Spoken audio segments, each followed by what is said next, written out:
नमस्कार, आप सभी का स्वागत करता हूँ हमारे यूट्यूब चैनल सीजीजी के यादव में। तो इस वीडियो में हम शिक्षक भर्ती सीटेट, सीजीटेट से संबंधित महत्वपूर्ण प्रश्न लेकर आए हैं, जो कि बाल विज्ञान से संबंधित है। ठीक है, तो वीडियो में अंत तक बने रहेगा।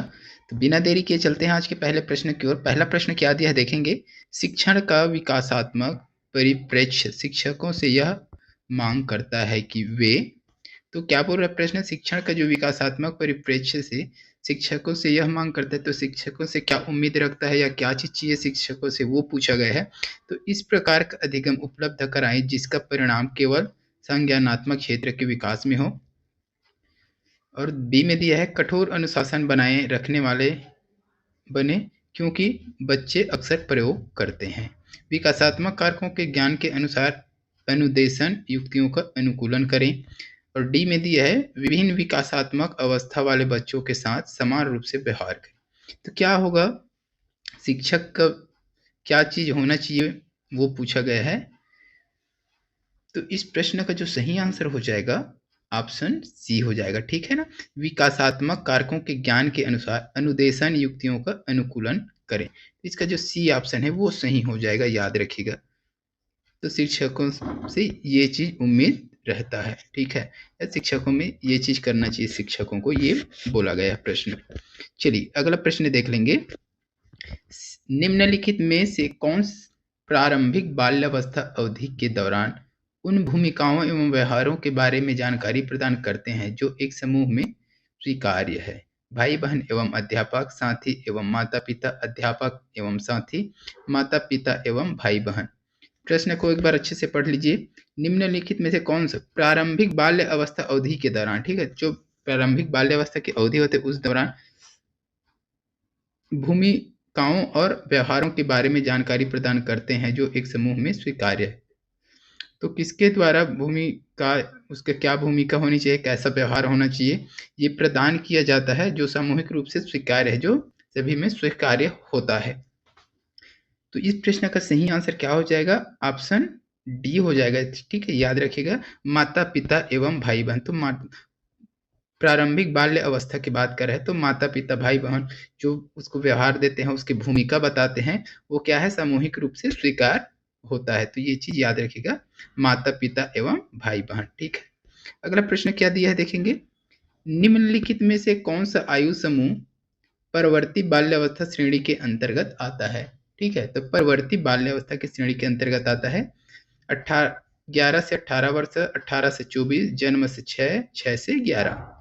इस प्रश्न का सही आंसर लगभग लगभग सभी को पता ही होगा दोस्तों, 11 से 18। ठीक है, परवर्ती बाल्यावस्था, तो बाल्यावस्था परिवर्तित कब से होना शुरू हो जाता है, तो 11 से 18 वर्ष। चलिए अगला प्रश्न क्या दिया है वो भी देखेंगे। शैशव काल की अवधि है, शैशव काल की अवधि क्या है ये पूछा गया है। जन्म से 1 वर्ष, जन्म से 3 वर्ष, जन्म से 2 वर्ष और 2 से 3 वर्ष।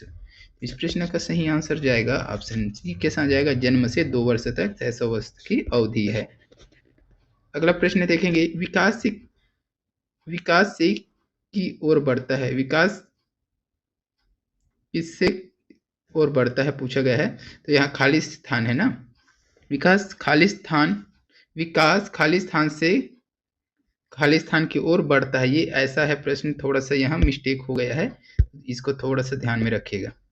विकास खाली स्थान से खाली स्थान की ओर बढ़ता है, तो यहाँ स्पेस है दोनों जगह। ठीक है, तो सामान्य से विशिष्ट, विशिष्ट से सामान्य, जटिल से कठिन, साधारण से आसान।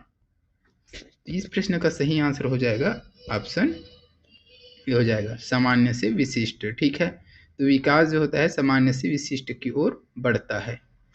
चलिए अगला प्रश्न देख लेंगे। विकास के बारे में निम्नलिखित में से कौन सा एक कथन सही है। तो विकास के बारे में इसमें से एक कथन सही है, वह कौन सा है वो आपको बताना है। विकास जन्म से किशोरावस्था तक आगे की ओर बढ़ता है और फिर पीछे की ओर, ये सही होगा क्या, बिल्कुल नहीं। सही कथन आपको बताना है, तो ये तो नहीं होगा। फिर आगे की ओर बढ़ेगा, फिर पीछे की ओर, विकास कभी होता है क्या, बिल्कुल नहीं होता। विकास मतलब आगे ही बढ़ना है। ठीक है, अगला देख लेते हैं। विकासात्मक परिवर्तन एक सीधा रेखा में आगे बढ़ता है, ये चीज पिछले वीडियो में देखे हैं, ये भी नहीं होगा। क्या सीधा रेखा में आगे रेखीय होता है क्या विकास? बिल्कुल नहीं होता, ये बी भी खत्म हो जाएगा। विकास भिन्न व्यक्तियों में भिन्न गति से होता है, भिन्न मतलब अलग अलग व्यक्तियों में अलग अलग गति से होता है, ये हो सकता है, ठीक है, ये होता है ना। विकास सभी में अलग अलग तरीके, ये सिद्धांत भी पढ़े हैं, विकास सभी में अलग अलग होता है, ठीक है। और डी देख लेते हैं, विकास जन्म से किशोरावस्था तक बहुत तीव्र गति से होता है और उसके बाद रुक जाता है। तो ये रुक जाता है क्या? बिल्कुल नहीं, विकास निरंतर होता रहता है, तो ये भी गलत हो जाएगा। तो इसका सी ऑप्शन सही हो जाएगा दोस्तों। विकास भिन्न व्यक्तियों में भिन्न भिन्न मतलब अलग अलग व्यक्तियों में अलग अलग तरीके से गति होता है, ठीक है। तो इस चीज को याद रखिएगा, अलग अलग व्यक्तियों में अलग अलग गति के साथ विकास जो होता है एक समान नहीं होता, तो अलग अलग तरीके से विकास होता है। तो सी ऑप्शन इसका सही हो जाएगा, याद रखिएगा। चलिए अगला प्रश्न देखेंगे। मध्य बचपन अवधि है, मध्य बचपन की अवधि आपको बताना है 10 वर्ष के बाद, जन्म से 2 वर्ष, 2 से 6 वर्ष, 6 से 11 वर्ष तक। क्या होगा मध्य बचपन की अवधि? इस प्रश्न का सही आंसर जाएगा दोस्तों ऑप्शन बी हो जाएगा, 6 से 11 वर्ष। मध्य बचपन की अवधि बोला जाता है 6 से 11 वर्ष की आयु को। अगला प्रश्न क्या दिया है? मनोलैंगिक विकास में सुप्तावस्था का वर्ष अंतराल संबंधित है। तो मनोलैंगिक विकास में सुप्तावस्था का वर्ष अंतराल संबंधित है 2 से 5 वर्ष का, 6 से यौवन तक, 18 से 20 वर्ष का, और 20 से 22 वर्षों का। अब ये इंपॉर्टेंट है, एकदम से इंपॉर्टेंट है, ठीक है। मनोलैंगिक विकास की सुप्त अवस्था का वर्ष अंतराल है, तो इस प्रश्न का सही आंसर क्या हो जाएगा? ऑप्शन बी हो जाएगा, 6 वर्ष से यौवन तक पूरा, ठीक है। चलिए अगला प्रश्न देखेंगे। निम्न में से कौन सा विकास का सिद्धांत नहीं है? तो कौन सा है जो विकास का सिद्धांत नहीं है वो बताना है। तो अनुकूलित प्रत्यावर्तन का सिद्धांत, अनुकूलित प्रत्यावर्तन का सिद्धांत ऐसा है क्या विकास का सिद्धांत? ये नहीं पढ़े हैं। चलिए अगला देख लेते हैं। निरंतर विकास का विकास निरंतर होता है, ये चीज पढ़े हैं हम लोग, ठीक। परस्पर संबंध का सिद्धांत, संबंध होता है अंतः परस्पर संबंध, ठीक है। समान प्रतिमान का सिद्धांत, समान प्रतिमान ये भी क्या है? एक विकास का सिद्धांत है, ठीक है। तो इसका ए ऑप्शन सही हो जाएगा, ठीक है। अनुकूलित प्रत्यावर्तन का सिद्धांत ये सही हो जाएगा, क्योंकि ये जो है विकास का सिद्धांत नहीं है, बाकी ये तीनों जो है विकास का सिद्धांत है। अगला प्रश्न देखेंगे। विकास के परिणाम स्वरूप नवीन विशेषताएं और नवीन योग्यताएं प्रकट होती है, यह कथन किसी ने दिया है? तो विकास के परिणाम स्वरूप क्या होता है? नवीन विशेषता और नवीन योग्यताएं प्रकट होती है। किसके कथन है ये बताना है, किसका कथन है? गोसेल दिया है, हरलाक, मेरेडिथ, डगलस और हॉलैंड। इस प्रश्न का जो सही आंसर हो जाएगा ऑप्शन बी हो जाएगा दोस्तों, हरलाक का, ठीक है। विकास के परिणाम स्वरूप नवीन विशेषता और योग्यताएं प्रकट होती है, हरलाक ने कहा है। अगला प्रश्न क्या दिया है? निम्नलिखित में से कौन सा कथन सही नहीं है? तो इसमें से कौन सा कथन है जो सही नहीं है वो बताना है। क्या दिया है देख लीजिए। वृद्धि एवं विकास दो अलग आयाम है, सही नहीं है वो बताना है आपको। तो वृद्धि एवं विकास दोनों अलग आयाम है क्या? नहीं, गलत हो जाएगा भाई, ये सही है। वृद्धि एवं विकास दोनों अलग आयाम है, तो ये सही है। वृद्धि दोनों अलग आयाम है, ये बिल्कुल सही है। वृद्धि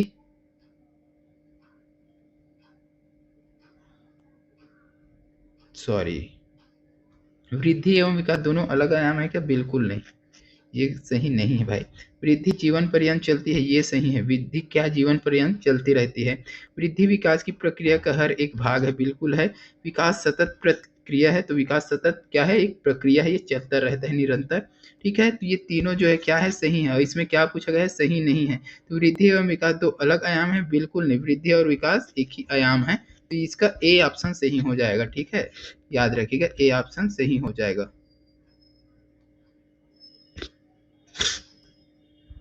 इनमें से किनका नाम सुजनन शास्त्र के पिता से जुड़ा है? सुजनन शास्त्र के पिता crow and crow, Galton, Ross, Woodworth. इस प्रश्न का सही आंसर जाएगा ऑप्शन बी के साथ जाएगा, गाल्टन का, ठीक है। गाल्टन का संबंध किसे है? सुजनन शास्त्र के पिता से जुड़ा हुआ है। अगला प्रश्न क्या दिया है, खाली स्थान के अलावा निम्नलिखित कारणों से खेल युवा बच्चों के विकास में एक महत्वपूर्ण भूमिका निभाते हैं। तो ये बचपन अपने शरीर पर निपुणता प्राप्त करते हैं, यह उनकी इंद्रियों को उत्तेजित करते हैं, यह समय बिताने का एक सुखद तरीका है, वे नए कौशल हासिल करते हैं और सीखते हैं।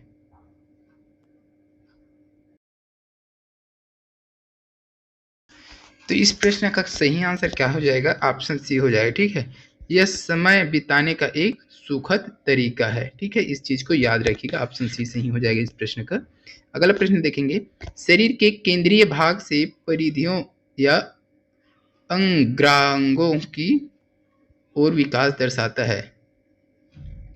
तो शरीर के केंद्रीय भाग से परिधि या अंगांगों की ओर विकास दर्शाता है। मध्य बाह्य विकास के सिद्धांत को, सोपानीय विकास के सिद्धांत को, विकर्णीय विकास के सिद्धांत और विकेंद्रीकृत विकास के सिद्धांत, यह किसको दर्शाता है ये बताना है। तो इस प्रश्न का जो सही आंसर जाएगा ऑप्शन ए के साथ जाएगा दोस्तों, मध्य बाह्य विकास के सिद्धांतों को। ठीक है, शरीर के केंद्रीय भाग से परिधि की ओर का विकास किसको दर्शाता है, मध्य बाह्य विकास के सिद्धांत को दर्शाता है।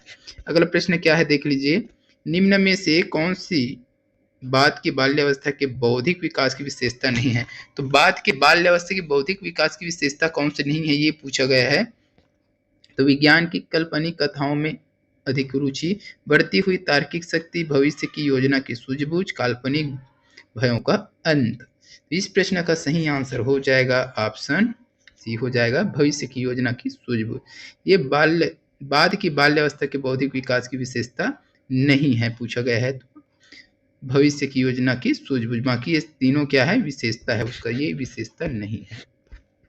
अगला प्रश्न देख लीजिए, गिरोह अवस्था किस आयु वर्ग एवं विलंब विकास से संबंधित है। 3 से 6 वर्ष एवं भाषा, 8 से 10 वर्ष एवं समाजीकरण, 16 से 19 वर्ष एवं नैतिकता, 16 से 19 वर्ष एवं संज्ञानात्मक। तो इस प्रश्न का सही आंसर जाएगा ऑप्शन सी के साथ जाएगा, 16 वर्ष से 19 वर्ष एवं नैतिकता। ठीक है, अगला प्रश्न देख लीजिए, निम्न में से कौन सा फ्लैंडर की अंतःक्रिया विश्लेषण प्रणाली से संबंधित नहीं है। तो फ्लैंडर की अंतःक्रिया विश्लेषण की प्रणाली से संबंधित नहीं है, वो बताना है। तो छात्र कथन, शिक्षक कथन, अभिभावक कथन, मौन। इस प्रश्न का सही आंसर जाएगा ऑप्शन सी के साथ जाएगा दोस्तों, अभिभावक कथन। ठीक है, फ्लैंडर की क्या आंसर, तो अंतःक्रिया विश्लेषण प्रणाली से संबंधित नहीं है, तो अभिभावक कथन। अगला प्रश्न देख लेंगे, निम्न में से कौन सी बाल्यावस्था की एक विशेषता नहीं है। बाल्यावस्था की एक विशेषता नहीं है, तो सामूहिक की प्रबलता, अभिवृद्धि में स्थिरता, जिज्ञासा की कमी, समूह एवं खेलों में सहभागिता। इस प्रश्न का सही आंसर जाएगा ऑप्शन सी के साथ जाएगा, जिज्ञासा की कमी। बाल्यावस्था की एक विशेषता नहीं है, तो ये गलत हो जाएगा, जिज्ञासा की कमी।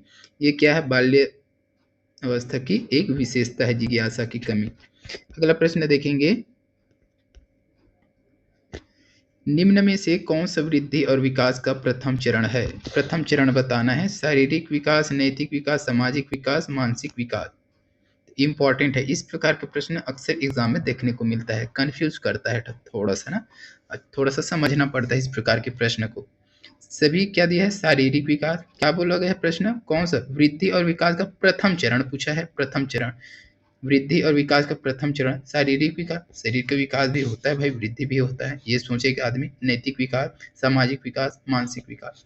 इस प्रश्न का जो सही आंसर हो जाएगा ऑप्शन ए हो जाएगा, शारीरिक विकास। ठीक है, वृद्धि और विकास का प्रथम चरण क्या है, शारीरिक विकास माना गया है। तो इस वीडियो में बस इतना ही दोस्तों। वीडियो अगर अच्छी लगी तो वीडियो को लाइक कर दीजिएगा, शेयर कर दीजिएगा। ठीक है, जरा सा भी अच्छा लगा तो लाइक जरूर कीजिएगा। कमेंट में बताइएगा आपने कितने प्रश्न सही किए हैं, और वीडियो कैसा लगा ये भी कमेंट करके बताइएगा। और इसी प्रकार के अगर वीडियो आपको देखना है तो चैनल को सब्सक्राइब भी कर लीजिएगा, क्योंकि आपको इसी प्रकार का वीडियो हमारे इस चैनल में मिलता रहेगा। नहीं तो यहाँ तक देखने के लिए बहुत बहुत धन्यवाद। जल्द मिलते हैं फिर से अगले वीडियो के साथ, तब तक के लिए वंदे मातरम, जय हिंद।